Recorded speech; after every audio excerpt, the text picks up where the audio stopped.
Involvement with the criminal justice system is life-changing. It matters. Having a justice system that works is a really important part of a democratic society. I'm Penelope Gibbs, Director of Transform Justice. I'm Rob Allen. I've worked in and around criminal justice all my career. This is the Transform Justice podcast, throwing light on the criminal justice system. Hearing from people who know. It's about whether the system's fair and what can be done to make it better. Hello. A few months ago, we discussed the row over sentencing guidelines and touched on whether the criminal justice system should treat women differently to men. Today we'll give that question the fuller airtime it deserves. Rob and I are joined by Dr Sarah Waite of Leeds Beckett University, also a Transform Justice trustee, and Lucy Campbell, who is in prison for 7 years and now runs an arts organisation in Scotland. Rob, the treatment of women in the criminal justice system has received a lot of political attention over the years, but what has this actually achieved? Well, in the last few years, the number of women in prison has come down a bit, but there are still twice as many women in prison as there were 30 years ago. And half of those serving sentences are serving sentences of 6 months or less, which suggests to me that many of those could be diverted away from prison and dealt with in other ways. Also very worrying is that conditions in women's prisons are terrible. Record levels of self-harm, record levels of violence, a really troubling picture. Sarah, there have been these years of campaigning and political pressure to reduce the number of women in the system. Have you got any thoughts on why it hasn't achieved more? I mean, I think there's something about the public reaction and media portrayal and knowledge around that, because actually at the moment, women are the fastest growing prison population globally. If we sort of get down to the nitty-gritty and look at why women are ending up in prison or on probation, you know, we use this word complex needs all the time, but it's not, it's basic stuff. Health, a home, relationships that don't harm them. That is what women want. So we need to start looking at these complex systems and maybe questioning, given the fact that we do have a huge evidence base on what works for women, questioning then who is in the position of power that is not making the right decisions. I mean, Sarah, obviously women commit less crime than men. They're a tiny proportion of the people in prison, I think 4% at the moment. I mean, is it something to do with the fact that the system is basically set up by men for men and women are a bit of an afterthought at best? Is there anything in that, do you think? Yes, absolutely. I think we have this idea of equality before the law, and people don't stand in front of the law as equals. So if we just look at some of the statistics around women in the prison population, we know that a huge amount have experienced domestic abuse and victimisation throughout their lives. We know that there are high levels of women that have traumatic brain injuries, commonly as a result of domestic abuse. There's a significant number of mothers in prison, so there's all the intergenerational shame and trauma that goes with separating women and their children.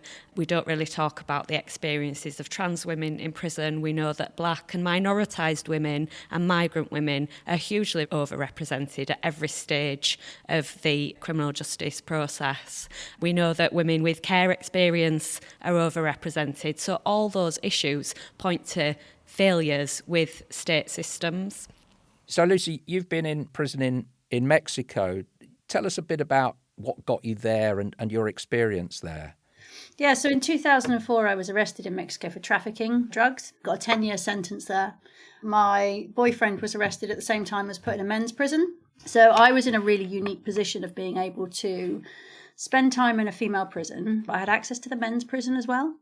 You're allowed conjugal visits. So the men's prisons are fairly out of control. And the way they keep the population in control is through offering them sex, I suppose.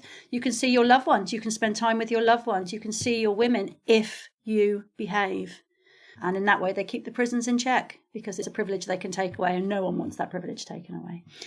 And ostensibly it's supposed to keep families together, because quite often families are in prison together. So I had the unique position of being able to go in between the two prisons, and the experience for women in prison was very, very different from the experience for men. Obviously, it was a very difficult experience for the men, but there's a level of camaraderie in a men's prison. The men generally got along well, and they could bribe people to get stuff in, and it was all fairly smooth on the men's side. They just got on with it. The women's sides were a very, very different story. There was a palpable sense of sadness in the women's sides. There's a palpable sense of trauma and anxiety and depression. Like, you walked into the women's side and you could feel it straight away. And it took me a while to understand that was because they were all grieving. The whole of the prison was full of grieving women, grieving for their families, for their mothers, for their children, for their brothers, for their sisters. And it was a very, very difficult environment to live in. It wasn't until many years later, when I had a child and was separated from my child in prison, that I understood that grief. But it did come full circle in the end. You were then transferred to one in England. Yep. How was that different from the experience in Mexico? I came back 3 months pregnant, so I was transferred back to Holloway, to a mother and baby unit on Holloway. And I would say that was a lovely experience. My first night in Holloway, I had my own room with a bed, and they brought meals to you. It was like being in a hotel, to be honest. I was like, wow, it was amazing. A very different experience to being in Mexico with that total deprivation compared to what I'd had. The treatment was very, very good. So the women that I was with, because again, I was on the mother and baby unit, we were all at risk of losing our children. You behaved yourself. That threat, Damocles' sword, was over your head. Because if you didn't behave, you'd lose your child. You were either waiting to have your baby, or you'd had your baby and you were waiting to be separated from your baby, or waiting to find out if you were going to be separated from your baby.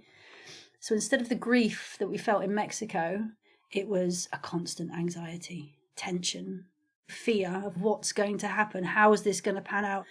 And then after I was separated from my child, I went to East Sutton Park, the open prison down in Kent, which was incredible. And I think there I found a sense of hopefulness.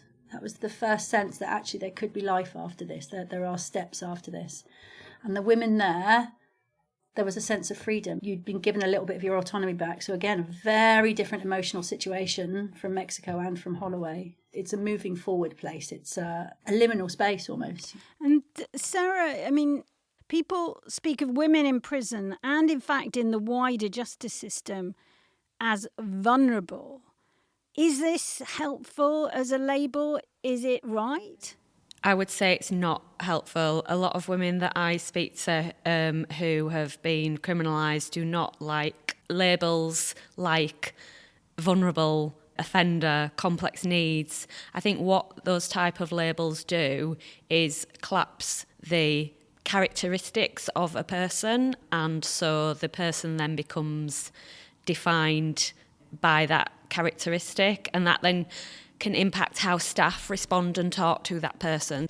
Vulnerability is often framed in quite a negative way in the criminal justice system, but I think that idea of terms like that go back to the problems with labelling and the way that women can experience shame and stigma through different labels.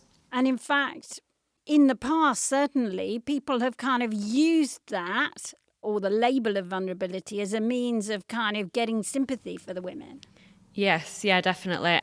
But I think the sort of key point is listening to what the women are saying about themselves and what they want to be known as, which is usually their name, surprisingly. It's listening to how women explain their lives and characterise themselves, because that will also change. So when I did some work at an open prison, staff were telling me that they use the term residents for women and not prisoners, and, this was a really positive thing. And I thought it sounded like a positive thing, but actually when I spoke to the women, they didn't feel that represented the situation they were in. They said, we are prisoners here at this point in time. Residents makes us feel like we're kind of at a hotel, and we're not. So, prisoners at this space in time in our lives represents what we are in this institution. In terms of the staff in prisons, what is the problem with them seeing the women as vulnerable? I think that it can be complicated because sometimes staff need to see and understand women's experiences and the complexities of women's experiences before they've come into prison. But we found that the problem that can happen with vulnerability is staff are then making decisions based on one idea or one characteristic about a woman. So, for example, going back to the open prison, there's this notion of vulnerability that's associated with self-harm, and for women to appear to be self-harming in the open prison meant that they would be shipped back to the closed prison. So that idea that potentially a woman is vulnerable in this prison means that actually we can't meet her needs here, so she needs to go back to the closed prison where there's more services. Yeah, I mean, Lucy, what do you think? You were nodding away about this question of vulnerability. Do you think it's a helpful term or not? I hate it. It instantly places the woman in a deficit. It's such a deficit term, vulnerability. So who are you to say that I'm vulnerable? I can tell you I'm vulnerable if I feel vulnerable, but you can't tell me that I feel vulnerable or I am vulnerable. So we have this argument about prison ethics, working with lived experience, working with people in prisons, and this idea of the term vulnerable, because, I know what my strengths are, but until you ask me what my strengths are, until someone speaks to me and says, where are your strengths? What are you good at? What can you do? Then labeling every woman as vulnerable just because she's in prison, it seems like such a waste of time to me, and it's so derogatory. Right? Yeah. And actually, by the very factor of surviving prison, surviving everything we've been to, I bet we're stronger than most of the women that are out on the street. So that label of vulnerability, it's another term put in place to dehumanise us, to take away our strength, to take away our power. One other thing that I think that term does is it deflects all these experiences back onto women again, and it's not women that are vulnerable, it is the system failures that vulnerabilise women. Yes.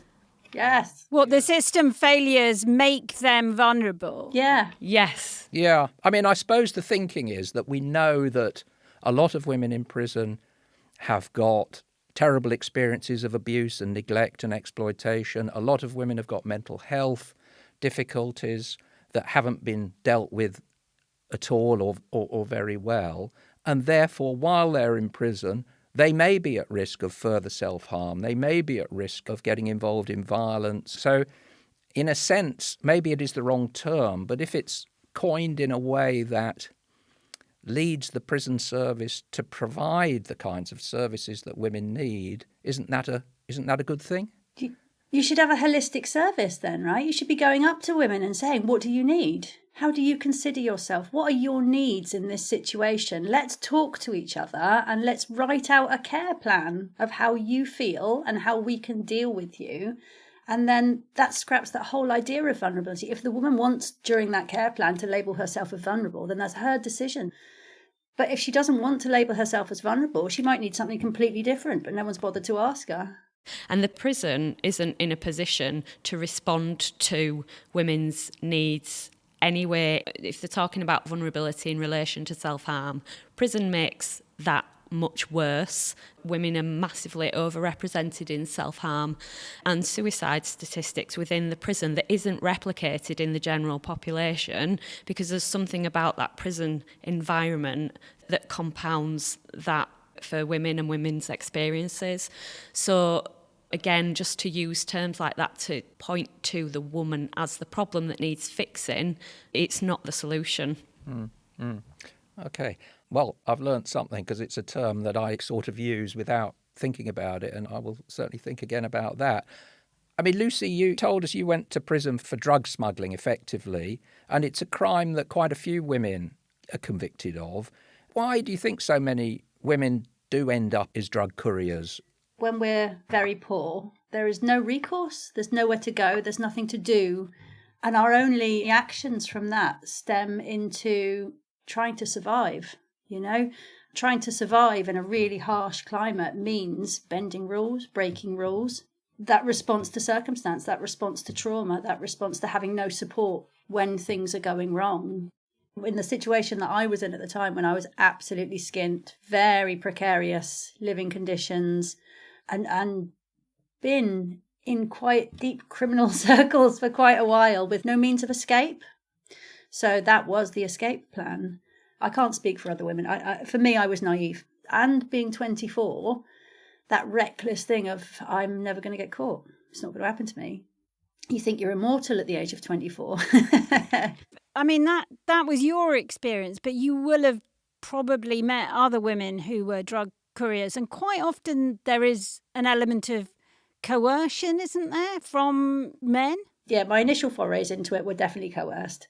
I met lots of women over in Mexico from various very poor countries who were there for trafficking. One of them in particular has always stood out in my mind, and she'd been given a 10-year sentence.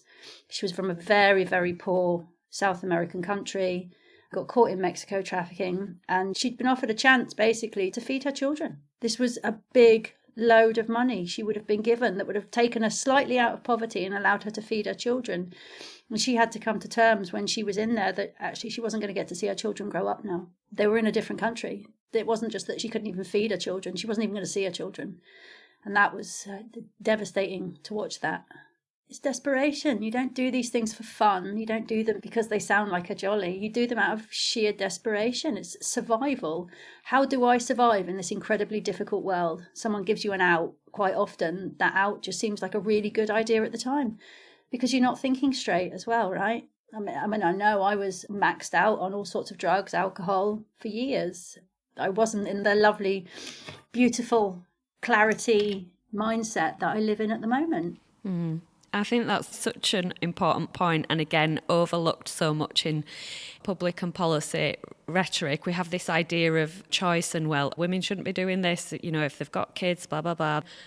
I spoke to a woman last year, and again, I don't speak for all women and these are not my experiences, but I spoke to a woman who had previous convictions for theft from shop, and given that over 70% of women in prison in England and Wales are there for acquisitive and non-violent crimes. So she had previous convictions for theft and had been sent to prison for stealing baby milk because she couldn't afford to buy baby milk. We were in a cost of living crisis. She was in a coercively controlling relationship where her partner had access to the bank accounts. She didn't have access to any of her money. The police were involved and hadn't been able to do anything about that for some reason or another.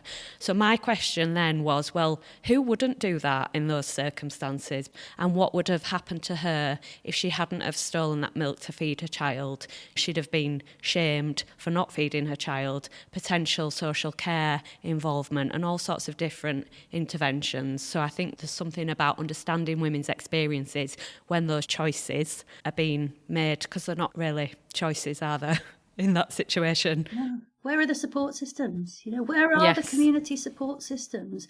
I mean, there's all this massive talk all the time in criminology of women coming out of prison, support after prisons, but where's the bloody support before prison? Where's the community support that stops putting women in these situations where they're so desperate to start with? The amount of money we would save on imprisonment if we just had these centres, if we had places which were safe spaces for women to go to in every community. I don't get it. It's so simple. Yeah, the amount of women that I have seen or heard or spoken to recently, particularly in this work I've done on the women's problem-solving courts, women are consistently saying, if I had this support before I committed my offence, if I had this support before I'd been convicted, I wouldn't be in this position in the first place. We've been talking about women, it's a generalisation, but they commit perhaps different types of crime. Their motivations might be different, their needs might be different. How should the criminal justice system respond to them differently and appropriately? From my perspective, one of the main solutions and responses should be the sustainable funding of women's centres. Women's centres are multi-agency hubs with all sorts of specialist support services, but they're not given the funding and the resources to be able to meet the needs. And also I think there's something in that about holding the state accountable for the systemic failures of their organisations as well. What do they actually do? Can you give any examples? Yeah, so the third sector organisations, multi-agency hubs, so you will have some group work with women, or it might be supporting women with, housing applications or job applications, but a lot of it is signposting to local services, so it might be signposting to a dentist or signposting to localised therapeutic support. So Lucy, do you think that women should be treated fundamentally different in the criminal justice system? And was that achieved either in Mexico or in England in your experience? I mean, they should absolutely be treated fundamentally differently, because we have fundamental differences in how our family units are set up and how we are treated in society as a whole, right? Fundamentally, women hold families together. We bring up the children, we look after our elderly parents and grandparents. When you take a woman, so for example, I live in Highland, in Scotland, and in Highland itself, there is no women's prison. There just isn't. And Highland's massive, right? So if you're arrested in the north of Highland and you go to prison, you have to go to prison down in the borders, which is a 7.5, 8-hour journey. So you're not seeing your children every weekend. That's just not happening. Who's going to do that with their children? And so instantly you've got a family schism. The prison then starts infecting whole families, generations of families. It just goes on and on and on. Mexico, horrendous. It was a really patriarchal society, right? Women are the bottom of the ladder. And there was one woman that sticks with me massively, and she must have been 18 or 19, and she'd been what the Mexicans call a street rat. So basically an orphan that just ran around the streets of Mexico City in a wee gang for her whole childhood. They lived in the sewers. They just survived, right? There was no one there. There's no support system, no one there to look after her. And when she wanted to make a phone call in the prison, she would call one of you over and she'd give you the piece of paper with the phone number on it, and you'd have to dial it for her because she'd never learned her numbers or anything, But that's how fundamentally bad the prison system was, or the system of care was at the time that I was there anyway. I've heard it's getting better. Going back, you've talked about the woman being the kind of backbone of the family in terms of support. How should that affect how the criminal justice system deals with women? So going back to the idea of women's centres, if a woman's caught committing some crime, there should be some way of sitting down and going, okay, right, you've done this. Why the hell have you done this? Not, okay, let's look at how we can penalise you. Let's look at what we can throw at you book-wise. We should be looking more at the holistic viewpoint of what the hell is going in your life that made you do this to start with. How do we work with restorative justice? How do we look with women and go, okay, this has happened, but why has this happened? What do we do? Women offend for so many reasons, but the majority of reasons are either survival or looking after your family. We need to take that into context. There needs to be a space, a place where we can sit down with women that have offended every time and say, what's going on? How can we help? And then not just asking, how can we help? Going, okay, let's actually do it then and put the support in place. Yeah, because what we're doing at the moment is not working. The re-offending rates that we have for women, it's something like 83% reconviction rate within 1 year for women that are released after a short-term sentence. I don't like to reduce people's experiences down to cost, but it's expensive and it's not working. So we should be doing something that is cheaper and more effective. Sarah, you mentioned these problem-solving courts, and I think this is something you've been doing some research on, isn't it, in Manchester, a specific court for women. Can you tell us what it's all about? Yeah, the idea of problem-solving started from the US, and it's this idea that the court will bring groups of people together to help put interventions in place in people's lives that help them, they're less likely to reoffend. So Greater Manchester has a whole systems approach for women, which has reduced reoffending in that geographical area. The problem-solving court does form part of that model, and women receive problem-solving on their order, so they will go back to court post-sentence every 4 to 6 weeks for a review hearing with a bench of magistrates. And they just review the woman's progress on their order. The probation officer will write a report explaining what the woman's done. So it's this idea that the court has an overview of what progress a woman is making post-sentence on her order and is there to hold people to account, basically. Why did they think women needed this particular court? So it was created as a possible intervention to divert women from custody, to stop the high rates of women going to prison for short-term sentences. So you were talking to the women who were in this court. What did they actually think about it? It was really variable experiences. Some women talked really positively about the whole idea of the problem-solving court.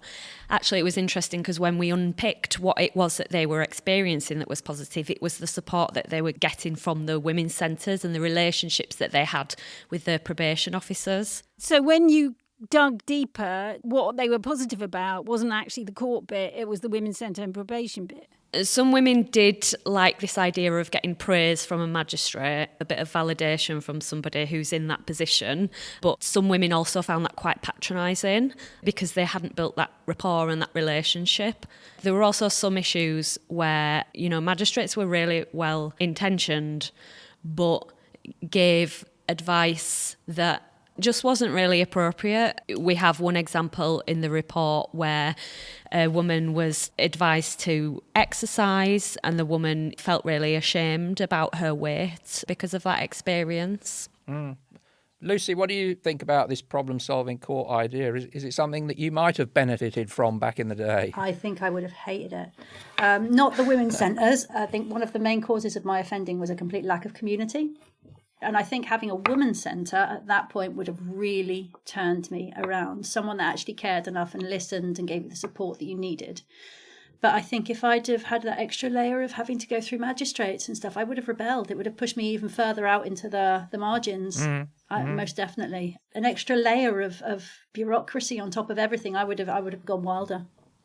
I think that as well, when we're thinking about this idea of gendered justice, we need to understand women's experiences of the justice system and women's experiences of state services before they come into this system. So women talked consistently about the experience of being in a courtroom. That is a traumatic, shameful, stigmatising environment. So trying to have relational conversations and open discussions about your life, legal spaces are not a safe place to do that. Women are sentenced to prison in courts. Women have their children removed in courts. Think about the overrepresentation of care experience. Women have experienced being removed from carers themselves as children through legal systems. So there's no trust in these legal systems. I think where problem-solving courts do have promise, if we look at some of the gold standard models, it's where the judiciary can hold those state services to account and can provide some advocacy on behalf of the woman for state services. Some push on GP waiting lists when women are crying out for things like detox and mental health support. Why can't the advocacy come there? Why does it have to go back to the woman? I just find it absolutely horrendous that these issues have got to be dealt with when they're in the criminal justice system. It should be being done way, way, way before. These issues are the things that lead you into a state where you feel like you're boxed in a corner and you can't do anything. This is the desperation that leads to criminal activity. Yeah, I agree. And I think that prison staff have worked with magistrates, probation staff, they're all saying the same thing. I mean, Sarah, you've obviously got reservations about this problem-solving courts, but did you identify ways to make them work better in your research? Yes, definitely. So the environment was one of the main recommendations that Alex and I made, taking this out of the legal space. Secondly, and I think this needs to be something that is embedded throughout criminal justice approaches, it's the experiences of women who've been through the system themselves, because, we're always asking questions about criminal justice responses. Women who've been through the process have those answers, but they're not listened to enough, they're not brought to the table, they're not put in positions where they're making the decisions. So I think that embedding women's experiences of criminal justice throughout any models that are built, whether that's a courts model or probation or women's centre models, that needs to be imperative. You mentioned not being in the court. Where else could the court be if it's not in the court? So the Nightingale courts that were set up through COVID, some of those still run, as far as I'm aware, in spaces that are not legal buildings. Like hotels and places like that. Yes, yeah. I know in the youth justice system, they used to do referral panels, in community spaces, in spaces that are mutual and neutral and don't represent the power of the criminal justice system. They give some ownership back to the community. You will never get rid of the power dynamics, but something that mitigates it a little bit. Spaces that make women feel safe and comfortable, which are not legal spaces. So, women's centres, for example, but then I think there are different conversations to be had there about how much women's centres and justice come together. I don't think they should come together. Justice is not a safe word for someone who's been through the prison system, right? What justice? There is no justice. So I think bringing things like the courts and the justice system into women's centres, you're imposing on that safe space, which is a place you can go and look to find your own justice, right? And dealing with providers, dealing with third sector, dealing with whoever it is you need to deal with to find yourself. You start bringing the courts into that and it just gets messy. There needs to be a clear division, I think. Lucy, so we're talking about what works, and you now live in Scotland, which has a totally different criminal justice system to England and Wales. Have you seen any approaches there which seem to work for women who've got into trouble with the law? Yes, I have. So I was down in Murray, and they've got the most fantastic criminal justice social work scheme set up down in Murray. And women can go there. They are under order. They can go there as part of their sentence instead of prison. And after prison as well. And they're just amazing. There's such a warm, welcoming bunch of criminal justice social workers that run it. And I sat around the table with all of them and said, you know what, actually, if the first time that I was nicked, I was sent to a place like this, I probably wouldn't have got in trouble anymore. And I think what struck me the most amongst the team was the community. Again, that community, the sense of community that this project was absolutely amazing. So there are some outstanding diversionary places for women in Scotland. We just need more of them, right? And we need that space beforehand. It shouldn't be about diversionary. It should be about preventatory. What do we do to stop people getting these places in the first place? How do we bring communities? How do we stop treating women as the lowest of the low? And how do we support communities to empower our women to know that they're safe and they can come places and they can talk to us, and it doesn't have to be a drastic situation. There's an answer to everything. Well, that's a good positive note to draw our discussion to an end, I think. To round things off, we ask our guests, if they were in charge of the system, what one thing would you do? So I'll ask each of you in this case. Sarah, what would you do to reduce the number of women who get into trouble, who get involved in crime? I would provide sustainable long-term funding for community, bottom-up women's centres that are doing all the work and providing all the support that's needed for women at a local level before they enter the justice system. What she said. Just pouring that money into women's services in the community, and then you won't have this continuum of women coming out the other end. OK. Penelope, what about you? I think the system to recognise that a lot of the time with women, the criminal justice system punishments just don't work because the lives they lead are so full of difficulty that going to court and having a fine is pretty meaningless. And therefore, let's just stop prosecuting women for low-level offences. What about you, Rob? Well, I agree with everything that you've all said. One additional thing is about meeting the mental health care needs of some women in prison. We're building these countless new prison places. Why on earth aren't we spending some of that money developing effective mental health services for women who need them? Great. Well, thanks very much. Thanks, Rob, Lucy and Sarah. And if you're interested in finding out more about women in the criminal justice system, about our guests and their work, do look at our programme notes.